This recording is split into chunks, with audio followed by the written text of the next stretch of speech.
गोष्ट तेनाली रामाची. महाराज कृष्णदेवराय हे न्यायप्रिय राजे होते. ते आपल्या प्रजेची काळजी घेत असत. प्रजेचे सुख दुःख जाणून घेण्याकरिता ते नेहमी दक्ष असत. सत्य जाणून घेण्यासाठी ते नेहमी उत्सुक असत. कधी कधी तर महाराज तेनालीरामला असे प्रश्न विचारत असत की त्यांची उत्तरे देणे तेनालीरामालाही अवघड होत असे. तरी देखील तेनालीराम अगदी प्रामाणिकपणे त्या प्रश्नांची उत्तरे देण्याचा प्रयत्न करत असे. एके दिवशी महाराज तेनालीराम सोबत आपल्या राजाची पाहणी करण्यासाठी निघाले. अचानक त्यांनी तेनालीरामला विचारले, तेनाली, सर्वात श्रेष्ठ माणूस कोण आहे? तेनालीराम तत्परतेने म्हणाला, महाराज, या महान राज्याचे आपणच शासक आहात, म्हणून आपणच सर्वश्रेष्ठ आहात. माझ्याहून श्रेष्ठ काय आहे तेनाली?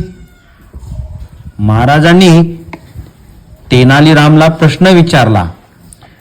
तेनालीराम यावर विचारपूर्वक म्हणाला, या प्रश्नाचं उत्तर मी नंतर देईन. घोड्यावर स्वार झालेले ते दोघेही बोलत बोलतच रस्त्याने पुढे निघाले. जाता जाता त्यांना एक शेतकरी दिसला. विहीर खोदण्यात तो इतका मग्न झाला होता की त्याचे राजाकडे लक्ष गेले नाही.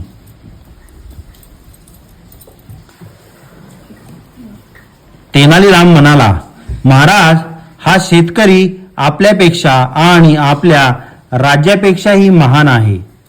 ते कसं? आश्चर्यचकित होत महाराजांनी विचारले.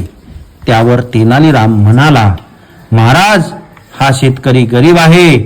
तो फक्त स्वतःच्या हिताचा विचार करत नाही, तर गावातील सर्वांच्या हिताचा विचार करत आहे. तो फक्त स्वतःसाठी नव्हे तर सर्वांसाठी विहीर खोदत आहे. जी व्यक्ती स्वतःचं हित बाजूला सारून दुसऱ्यांच्या हिताचा विचार करते तीच सर्वश्रेष्ठ असते.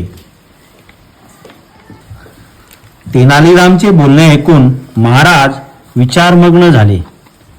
तेनालीरामचे म्हणणे त्यांना पूर्णपणे पटले होते. प्रजेच्या भल्यासाठी आपल्याला आणखी काय काय करता येईल याबद्दल महाराज विचार करू लागले.